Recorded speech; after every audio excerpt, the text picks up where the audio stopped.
Lahko prosimo za eno izjavo, se pravi, očitno ostajate predsednik državnega zbora, kaj to nekako pomeni za delovanje parlamentov naprej?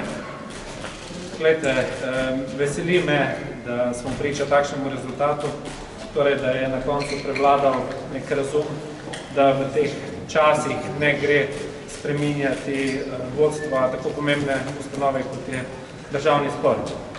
Dejstvo je, da so bili poslanki in poslanec danes pod velikim pritiskom, pod raznoraznimi grožnjami, tudi s tem, da se bodo zgodile volitve in podobno. Verjamem, da vsak od tistih, ki je na koncu ostal v hali oziroma v dvorani, ni imel oziroma je bil pred neko težko odločitvijo, ampak vendarle je na koncu zmagal razum in to je zelo pomembno tudi za neko bodočo prakso. To je, da državni zbor kot najpomembnejša in osrednja demokratična institucija ostane suveren in da se ne pusti diktirati strani vlade. Računate, da bo to zadnji poskus vaše razrešitve?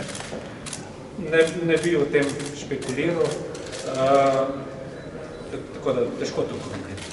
Ampak vendarle nekako velja, če vlada, vladajoča koalicija nekako ima tudi neko glavno besedo, kar se tiče vodenja parlamenta, drugače težko to spelje vladno politiko. Zakaj mislite, da je pomembno, da ste vi ostali na čelu parlamenta, zakaj se niste vendarle omaknili? Poglejte, jaz se s tem, kar ste kar povedal, ne morem strinjati. V veliko parlamentih po svetu je vodenje parlamenta poverjeno osebam, ki niso vezane na mandat.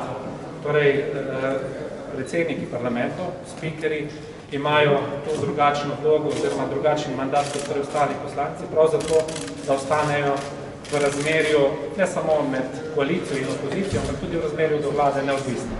In jaz mislim, tako kot sem to doslej opravljal to funkcijo, dokler jo bom zasedal še naprej, torej neodvisno od tega, ali je del te koalicije sedaj pravkar neuspešno poskušal zamenjati predsednika državnega zbora. Se vam zdi to tudi nov korak k neki novi večini mogoče, boste sodelovali zdaj z opozicijo bolj intenzivno?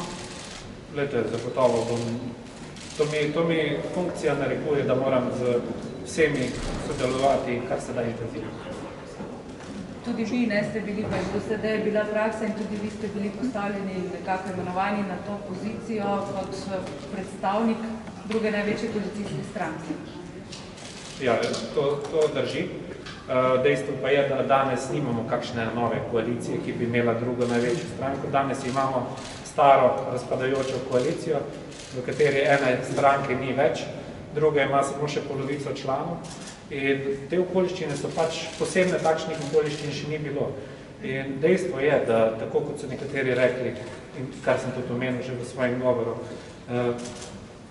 ne samo, da sam nisem član koalicijske stranke, tudi nekateri ministri niso člani koalicijskih strank.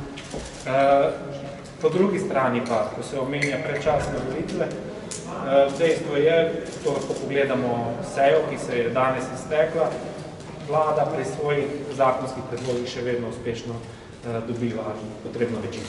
Ampak kako gledate na to? Sami ste omenili strašenje s predčasnimi volitvami, pa vendar vidimo, da vladna koalicija torej nima 46 glasov. Kaj sledi?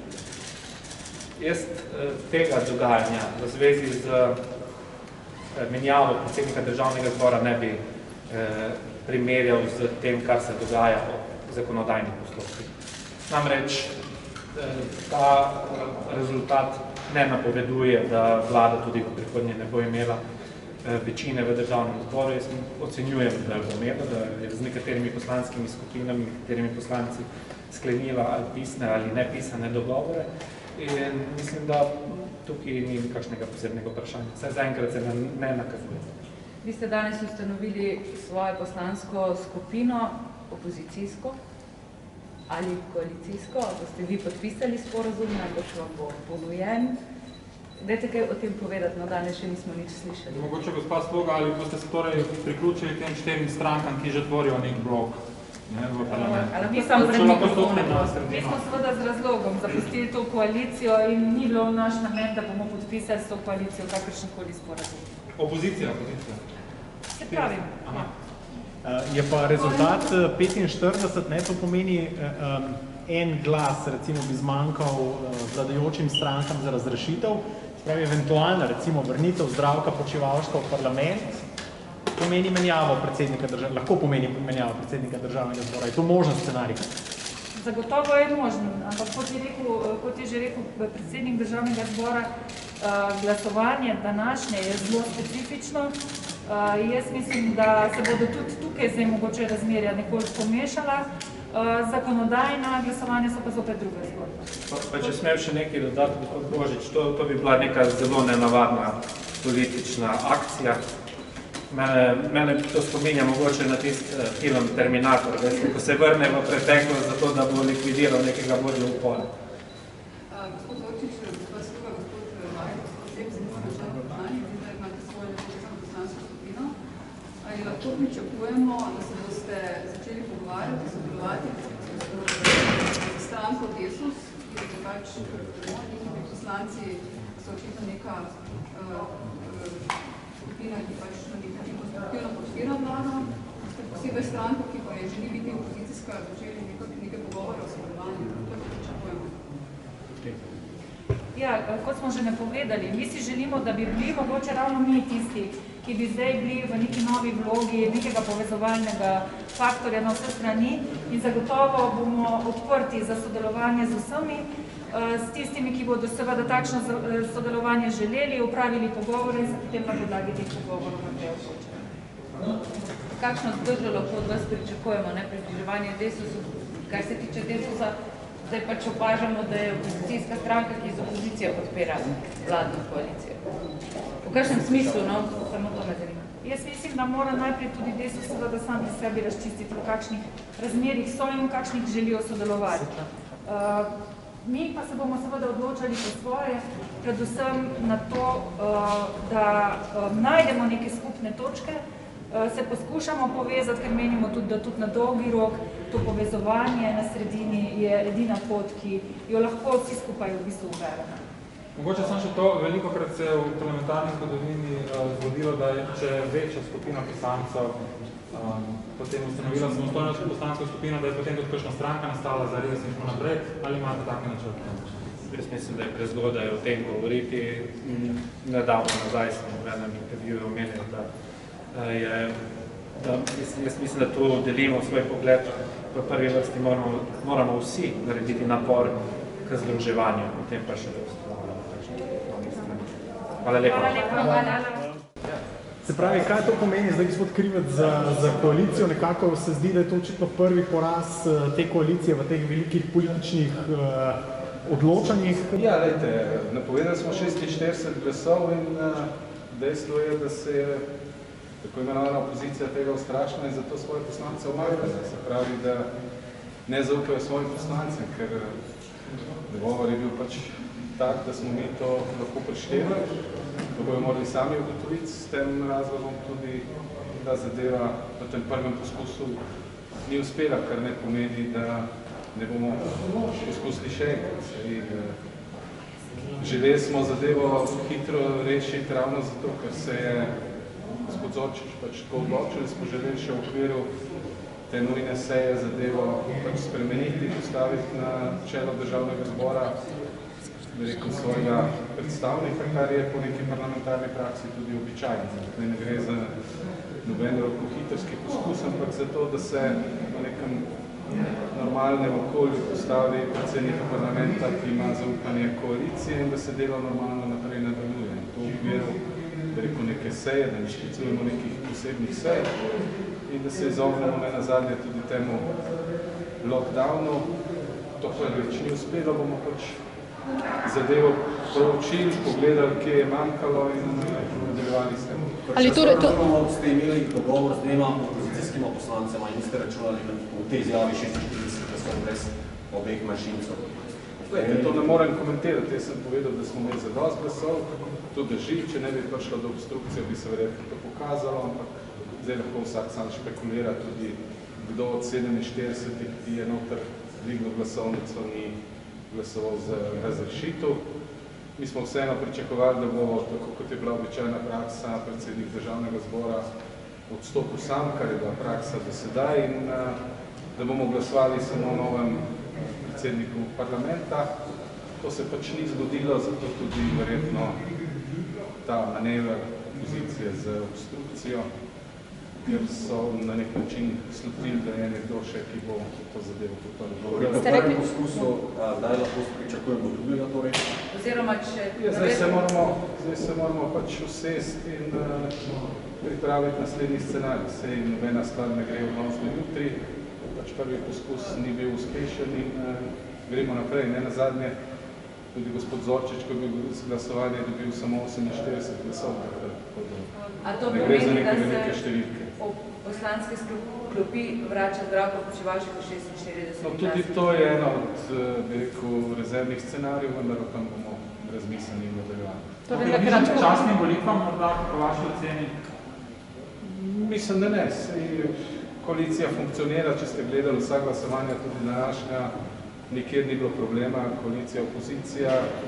To je pač neko prestižno vprašanje in očitno bo treba malo več na tem narediti, ni pa nič izgubljene. Mislim, videli ste, da tudi Zorčiča nismo učitelj nobenega, rekel, slabega dela, karkoli, kar bi bilo povezano z njegovim delovanjem kot predsednik državnega zbora. Gre za neko politično higieno, da pač nekdo v opoziciji običajno ne vodi državnega zbora, to nikjer v Evropi niti na svetu verjetno ne funkcionira in ne more na dolgi rok funkcionirati in pričakovali smo, da bo verjetno v zaključku svojega govora mogoče odstopil, tega ni naredil in pač moramo ponoviti vajo. Ali to pomeni tudi za podpredsedniška mesta, glede na to, da so se pač ta razmerja znotraj koalicije spremenila in da je jaz odstopil iz koalicije? Ne, podpredsedniška mesta ni imel s tem nobene veze. Kaj pa mesta odborov, pa komisij? To morate pa zdajšnjega predsednika vprašati, se on skrbi za to, da se to uredi, ne poslanske skupine. Tako da vsi ti očitki, ki so leteli na nas, grejo v bistvu na predsednika državnega zbora, ki bi to lahko uredil že v tem delu, ko je pač predsedoval. Ker je kolegica preprašala, da boste spustili svet za kandidatom, gospodom Horvatom kot... Mi še z nobenim kandidatom nismo spustili. Gospod Tonin je vse povedal. Mi smo imeli sam glasovanje o razrešitvi, nismo nobenega kandidata še predlagali. No, pa gospod Tonin je že napovedal, da bo predsednik omenjal gospoda Horvata. Javno. No, lejte, gospod Tonin je bil vprašan, ali bo gospod Počivalšek ali nekdo drugi, je pač povedal, kaj preferira, ni pa napovedal, kdo bo in kako bo. Dokler ne je vloženo v proceduro, je pač to mnenje enega od podpredsednikov strank.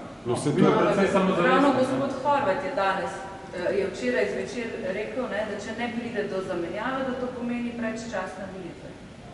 Glejte, sej v tem državnem zboru je bilo že marsikaj izrečeno, pa verjetno se vsi sprašujete, kje je to, polanski sneg, se pravi, to je bila njegova pravica, da komentira, upam, da mu to ne osporavate. Pač on je tako videl situacijo, na koncu je pa treba preučiti in se na osnovi tega odločiti v naslednjih korakih. Pravi, gospod Horvat ni edini in zadnji možni kandidat za zamenjavo. To jaz nisem rekel, jaz sem sam povedal, da nismo še nobenega vložili in da počakajte, da vložimo takrat, ko bo gospod Zorčič razrešil. Ko sem, ne vem, če ste že odgovorili, se upravičujem, ampak ali to odpira scenarij, po katerem bi se gospod Zdravko Počivalšek vrnil v parlament in mogoče on prevzel vodenje parlamenta, ker s tem bi pač dobili še en glas in opozicija bi izgubila en glas.